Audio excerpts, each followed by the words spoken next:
El guardia de seguridad lo sujetó del brazo con una fuerza innecesaria. Mateo no tuvo tiempo de reaccionar. «Enséñame lo que te has llevado». Los ojos alrededor no sabían si mirar o hacer como que no veían. Algunos se pararon. La mayoría siguió de largo. Era una tarde cualquiera de sábado en el centro comercial Las Torres, en Madrid. Pero para Mateo, era el tipo de tarde que le cambiaría la vida para siempre. «Lo que me he llevado», respondió, intentando mantener la voz firme, aunque tenía la garganta seca de indignación. «Me estás acusando de robo solo por ser negro». El guardia, blanco, alto, con el logotipo del centro comercial en el pecho, miró a su alrededor como buscando aprobación. «Se te ha visto comportándote de forma sospechosa».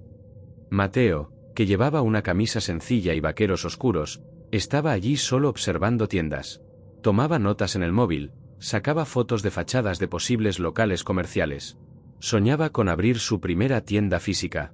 Hasta ese momento, su negocio online iba bien. Tenía clientes por toda España. Pero nada de eso importaba ahora. Para el guardia, él era un cuerpo negro en un espacio demasiado blanco. «Cacheadle», dijo el supervisor que se acercaba.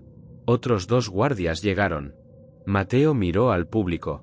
Nadie lo defendía.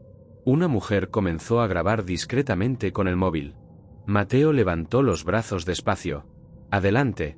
Registradme. Y luego quiero vuestros nombres. Voy a denunciar a este centro comercial». Lo registraron. No encontraron nada. Y en ese vacío, entre el silencio incómodo de los empleados y las miradas que evitaban el contacto, Mateo sintió la humillación más violenta de su vida. No por estar equivocado, sino por saber que, para ellos, él nunca estaría en lo cierto. Años antes, en Sevilla, Mateo nació en un barrio obrero de la periferia de Sevilla, en 1992. Hijo de un albañil y una trabajadora del hogar, ambos procedentes de Guinea Ecuatorial, creció entre las promesas de sus padres de un futuro mejor y la constante sensación de no pertenecer del todo. En el colegio, aprendió pronto que no bastaba con hablar un castellano perfecto, sacar buenas notas o comportarse como los demás. Su nombre figuraba como español en los registros, pero su piel decía lo contrario al mundo que le rodeaba. «¿De dónde eres, en realidad? Pero hablas muy bien español. Tu pelo es diferente». Microagresiones, dirán los expertos. Pero para Mateo, era como recibir un empujón invisible cada día. Un empujón que decía, «Tú no eres de los nuestros». A pesar de todo, Mateo destacaba. Era inteligente, curioso, bueno con los números. En la adolescencia, empezó a revender zapatillas y camisetas a sus compañeros. Tenía olfato para los negocios y pasión por la moda. Cuando entró en la universidad, Administración y Dirección de Empresas, su madre lloró de orgullo. Era el primero de la familia en llegar a la educación superior. Durante los años de carrera, trabajó como camarero, lavaplatos, repartidor de folletos. La rutina era dura, pero él tenía un plan: lanzar su propia marca. Y la lanzó. La llamó Enegola Streetwear, en homenaje a las raíces africanas que nunca dejó atrás, aunque algunos amigos le decían: «Si quieres vender, tienes que parecer más europeo». Él no quiso. Prefería parecerse a sí mismo. La marca empezó siendo pequeña, online. Conquistó a un público joven, diverso. Sus modelos eran negros, blancos, gitanos, árabes. La campaña no era sobre inclusión, era sobre existencia. En 2 años, ya tenía una clientela fiel y beneficios suficientes para pensar en el siguiente paso: una tienda física. Así fue como entró en el centro comercial Las Torres, en Madrid, un sábado soleado, con una carpeta de anotaciones, una tablet y una idea. No sabía que saldría de allí esposado metafóricamente, atrapado en la mirada de quien ya había decidido quién era, antes incluso de que abriera la boca. De vuelta a aquella tarde, aún sobre el suelo frío del centro comercial, Mateo miró a los ojos del guardia. «¿Sabes lo que has hecho?». El hombre vaciló. Por primera vez, pareció tener una pizca de duda. Pero no pidió perdón. Mateo salió de allí entre protestas tranquilas, con el orgullo herido pero la mirada firme. Afuera, mientras respiraba hondo para no venirse abajo, una chica se le acercó. «He grabado todo. Si quieres, te lo paso». Él anotó su número. No sabía que ese vídeo se haría viral, ni que la denuncia que vendría sacudiría los cimientos del centro comercial. ni que esa humillación pública se convertiría en una de las acciones más simbólicas contra el racismo institucional en España en los últimos años. Pero, en ese instante, ya sabía una cosa. No volvería a callarse. La sala de la comisaría olía a sudor, papel viejo y desprecio. Mateo llevaba casi una hora sentado, esperando ser escuchado. No como sospechoso, sino como víctima. Aún así, el policía frente a él lo miraba como quien analiza a un ladrón que aún no ha confesado. Dices que te abordaron sin motivo, ¿es eso? Eso. Me siguieron, me cachearon. Solo estaba mirando escaparates. Pero ninguno de ellos te agredió físicamente, ¿verdad? Mateo esbozó una sonrisa seca. Necesitan pegarme para que se llame racismo. El policía suspiró hondo, sin levantar la vista de los papeles. Señor Mateo, entiende que es su palabra contra la de ellos. No lo es. Hay vídeo. Silencio. El sonido del ventilador girando sobre sus cabezas era el único ruido que llenaba el espacio. Vamos a tomar la denuncia. Pero no te aseguro que esto llegue a nada. Son guardias haciendo su trabajo. ¿El trabajo de quién? ¿Del centro comercial, o del racismo? El policía lo miró por primera vez. No respondió. Mateo firmó el papel, se levantó y salió. En la calle, el sol parecía menos caliente que la rabia que le hervía por dentro. 2 días después, el vídeo ya circulaba por todas las redes sociales. 1,2 millones de visualizaciones.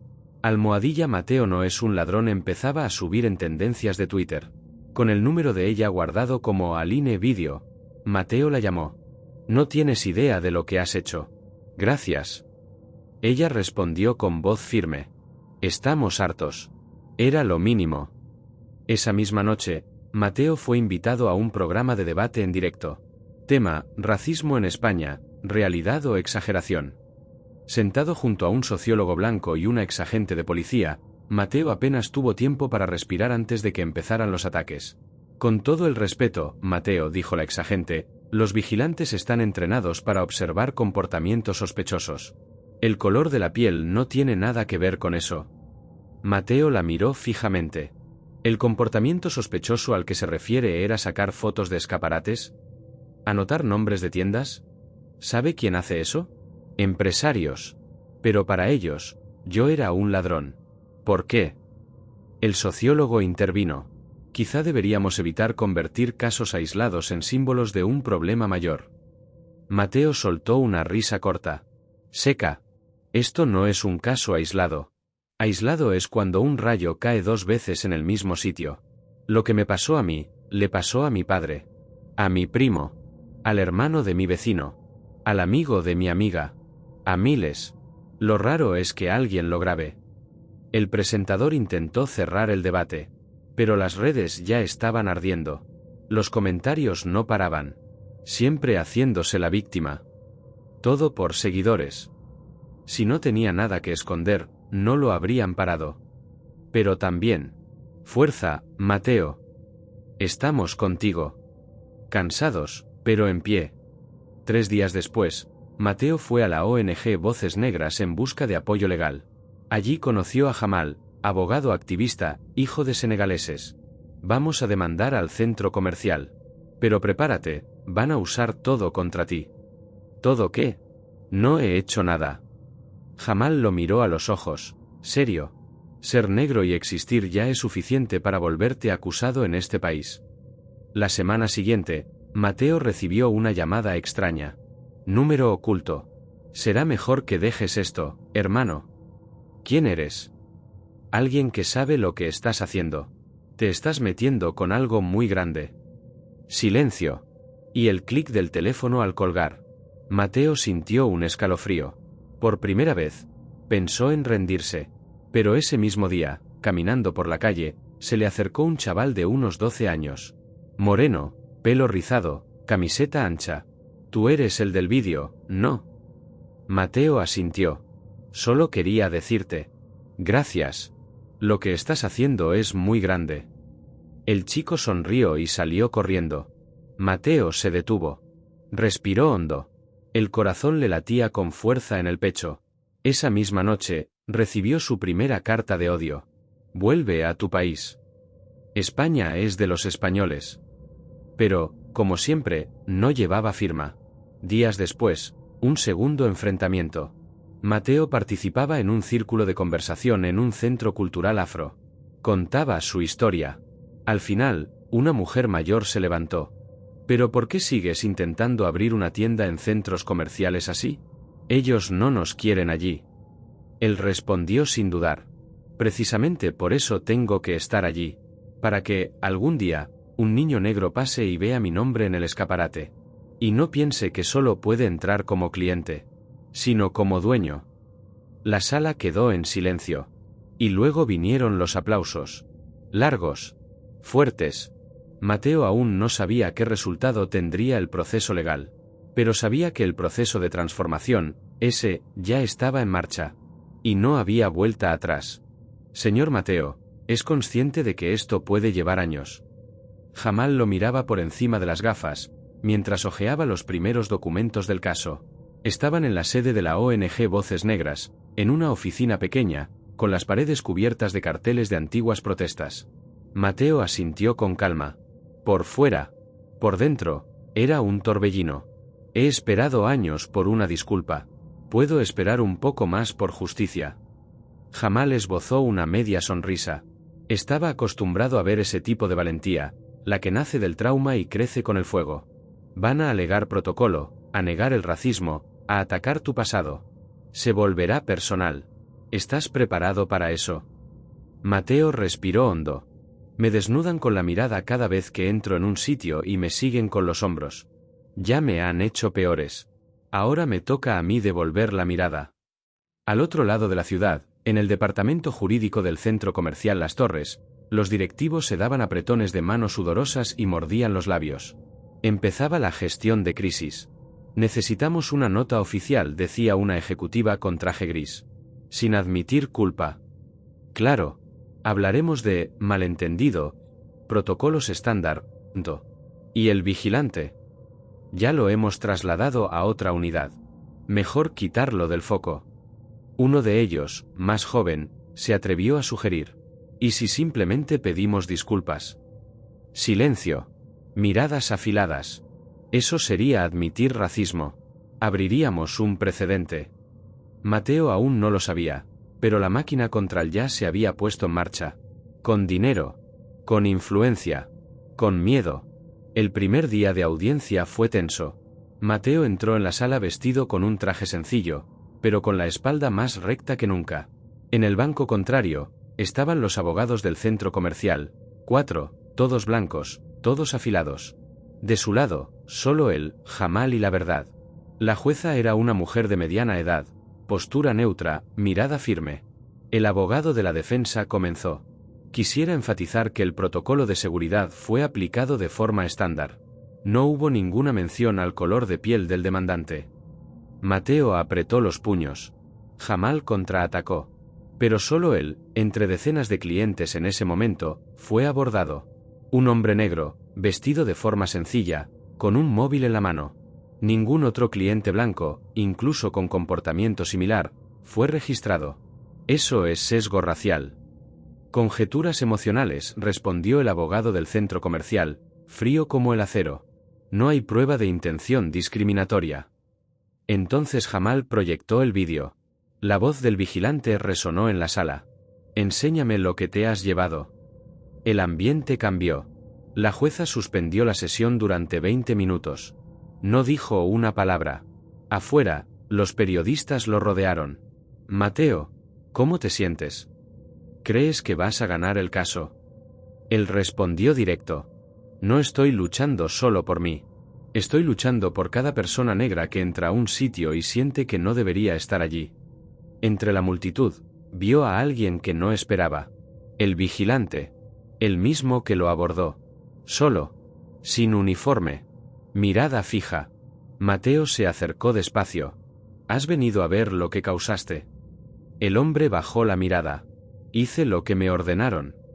Me humillaste. El vigilante dudó. Lo siento, tío. Pero ya sabes, era tú o yo. Mateo tragó la rabia. Elegiste el bando equivocado. Esa noche, Mateo tuvo su primera crisis de ansiedad. Aline fue a su piso. Lo encontró encogido en el sofá, empapado en sudor. No quieren derribarme solo en el tribunal. Quieren romperme por dentro. Ella le sostuvo la mano. No estás solo. Acuérdate de eso. Incluso cuando lo parezca. Una semana después, otro golpe. El centro comercial publicó una campaña publicitaria sobre diversidad e inclusión, con modelos negros y frases genéricas sobre bienvenida. Mateo explotó en redes. Vosotros no incluís. Os escondéis detrás del marketing. Esto no es representatividad. Es maquillaje sobre una herida abierta. Miles compartieron. Marcas empezaron a posicionarse. La presión aumentaba. Pero también lo hacían los ataques. Mensajes racistas, montajes falsos con su cara en supuestos robos, denuncias anónimas sobre fraude fiscal. Mateo dormía mal. Pero seguía. Cada día. Con miedo. Pero con rabia. En la segunda audiencia, apareció un testigo clave. Un extrabajador del centro comercial. Joven, blanco, nervioso, voz baja. He visto muchos casos así. El protocolo mandaba observar elementos sospechosos, pero la verdad es que el código era claro, perfil. Y el perfil era negro. ¿Puedes repetir eso delante de la jueza?, preguntó Jamal. El joven respiró hondo. Puedo. Estoy harto de callar. Al final del día, Mateo volvió a casa exhausto, pero con algo que no sentía desde hacía tiempo: esperanza real. Se tumbó en la cama. Miró al techo. Sabía que el camino era largo, que aún vendrían más enfrentamientos, más dolor, más zancadillas. Pero ahora tenía algo que el centro comercial no podía comprar: la verdad de su lado. Y esta vez, el silencio no ganaría. El día del juicio final amaneció gris. Mateo abrió los ojos a las 5:12 de la mañana, antes de que sonara la alarma. No había dormido bien. Soñó que estaba atrapado en un ascensor de cristal, desnudo, siendo observado por cientos de ojos. Se despertó con el corazón acelerado, como si lo estuvieran asfixiando. Se puso el mismo traje azul marino del primer día. No porque fuera el único que tenía, sino porque quería enfrentarse al sistema tal como es, sin disfraces, sin lujo, sin mentiras. En la puerta del juzgado, una multitud lo esperaba. Pancartas, aplausos, cámaras. Algunos gritaban su nombre. Otros solo alzaban el puño en alto. Aline estaba a su lado, con el brazo entrelazado con el suyo. Hoy no caminas solo. Hay mucha gente detrás de ti empujando esa puerta. En la sala del tribunal, el ambiente era denso. Los asientos para el público estaban llenos. A la derecha, los abogados del centro comercial Las Torres parecían intocables, alineados, fríos.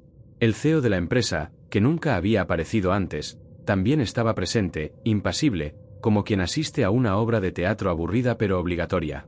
La jueza entró. Golpeó con el mazo. Comenzaba la fase final, alegatos y veredicto. El abogado del centro comercial habló primero. Señoría, la acusación alega racismo donde solo hubo un malentendido.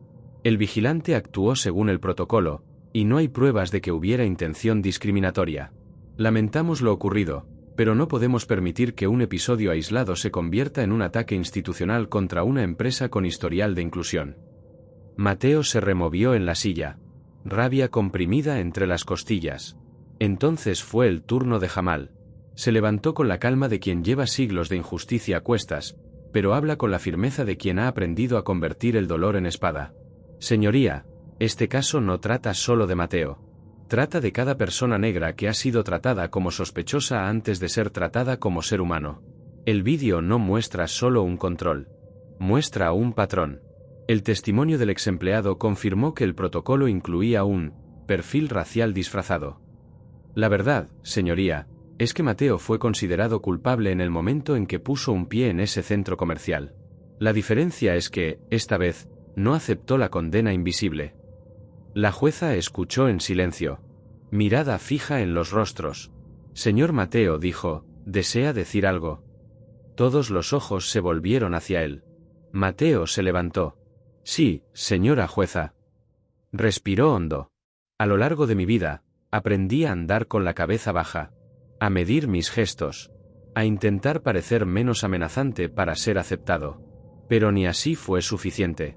En ese centro comercial, me trataron como ladrón por una sola razón, mi color de piel. Da igual lo que haya estudiado, lo que haya construido. Porque el racismo no mira hacia adentro. Dispara primero y pregunta después. Pausa. Un silencio absoluto. Hoy no quiero compasión. No quiero disculpas vacías. Quiero que este tribunal diga en voz alta lo que este país suele esconder en silencio, que el racismo existe. Y que tiene consecuencias. Se sentó, con el alma en llamas, pero el rostro sereno. Horas después, la jueza regresó con el veredicto. Tras un análisis detallado de las pruebas, testimonios y argumentos presentados, este tribunal reconoce que hubo discriminación racial en la actuación contra el señor Mateo Álvarez en el centro comercial Las Torres, lo cual constituye un caso de racismo institucional. Un suspiro colectivo recorrió la sala. El centro comercial queda condenado al pago de una indemnización por daños morales, obligado a emitir una rectificación pública, y a implementar un programa de formación obligatoria en derechos humanos para todo su personal, bajo supervisión del Ministerio de Igualdad. Mateo cerró los ojos. No lloró. Aline le sostenía la mano. Jamal sonrió por primera vez en semanas. Los abogados del centro comercial recogieron sus carpetas como quien recoge los escombros de una derrota. Horas después, la escena recorría todos los noticiarios. Hombre negro gana juicio por racismo en centro comercial de Madrid. Justicia reconoce discriminación institucional. Un caso que puede sentar precedente a nivel nacional. Mateo Álvarez, símbolo de resistencia y justicia racial en España. Llegaron las entrevistas. Invitaciones a conferencias. Marcas que querían colaborar con él en campañas. Pero Mateo rechazó casi todas. No soy una marca. Soy una persona. Y esto no fue un espectáculo. Fue supervivencia. En un programa de televisión en directo, un presentador le preguntó: Mateo, ¿crees que has ganado? Él sonrió, por primera vez con ligereza. No. Acabo de empezar. Porque ahora que nos han visto, ya no podrán fingir que somos invisibles. Y ese mismo mes, Mateo abrió su tienda física. No en el centro comercial Las Torres. La abrió en el centro de Sevilla, donde todo empezó. En el escaparate, no había maniquíes blancos. Había fotos reales de personas negras, diversas, sonriendo, resistiendo, existiendo. En la entrada, un cartel sencillo. Enegola, hecha para quienes nunca tuvieron espacio. Y dentro, un niño negro de 11 años miraba cada detalle de la tienda como quien entra en un lugar prohibido. Mateo se le acercó y dijo: Estás en tu casa, hermano. Aquí puedes ser todo lo que quieras. Habían pasado 2 años desde el juicio. Mateo aún despertaba, a veces, con el eco de la voz del vigilante en sus sueños. Enséñame lo que te has llevado. Pero ahora, al abrir los ojos, veía otra cosa, un espejo con su propio reflejo, entero. Ya no encogido, ya no tragado. La tienda Enegola era un éxito. No solo en ventas, sino en propósito. Se había convertido en punto de encuentro para jóvenes negros, artistas, activistas y estudiantes que querían más que ropa, querían identidad. Charlas, saraos, debates y encuentros tenían lugar allí semanalmente. En la pared del fondo había un grafiti con una frase que todos fotografiaban al lado. La resistencia se viste con lo que el valor cose. El proceso judicial generó olas. En los meses siguientes a la sentencia, otras personas negras empezaron a denunciar abordajes racistas en espacios comerciales. La ONG Voces Negras vio triplicar el número de denuncias. Mateo pasó a ser citado en clases de derecho, tesis académicas y libros escolares. Pero él también sabía que la fama era una espada de doble filo. Una vez, al salir de un acto donde había hablado ante 400 jóvenes, un hombre blanco lo abordó en el aparcamiento. «Tú eres el que quiere convertir todo en racismo». Mateo respondió sin dudar. «No. Yo soy el que se cansó de fingir que no lo era». El hombre escupió al suelo y se marchó. En un domingo cualquiera, Mateo se sentaba con su madre, doña Yolanda, en el sofá de la casa antigua donde había crecido. Ella servía té de hibisco, como hacía desde que él era niño. «Hijo mío, cuando eras pequeño, yo le pedía a Dios que fueras invisible, para que no sufrieras. Pero hoy...». Ella secó las lágrimas. «Hoy le agradezco por no haber atendido aquella plegaria». Mateo sostuvo la mano que temblaba ligeramente por los años. Si yo soy visible, es por ti. Porque fuiste tú quien me enseñó a caminar con la mirada en el horizonte. A finales de 2024, Mateo fue invitado a dar un discurso en el Parlamento Europeo, como representante de la lucha antirracista en España. Vestía una chaqueta de su propia marca, con las palabras memoria, justicia, futuro bordadas en la espalda. Dijo, ante diputados, ministros y periodistas: me llamáis símbolo. Pero yo solo soy un reflejo. Un espejo agrietado en el que vosotros no queréis veros. El racismo no es una opinión. Es un sistema. Y mientras el color de la piel siga siendo un blanco, nadie caminará en paz. Algunos aplaudieron de pie. Otros permanecieron con los brazos cruzados. Salió del escenario como había entrado, sin pedir permiso. Ese mismo mes, abrió su tienda física. No en el centro comercial Las Torres. La inauguró en el centro de Sevilla, donde todo empezó. En el escaparate no había maniquíes blancos. Había fotos reales de personas negras, diversas, sonriendo, resistiendo, existiendo. En la entrada, un letrero sencillo. Enegola, hecha para los que nunca tuvieron espacio. Y dentro, un niño negro de 11 años observaba cada rincón de la tienda como quien entra en un lugar prohibido. Mateo se acercó y dijo: siéntete como en casa, hermano. Aquí puedes ser todo lo que quieras.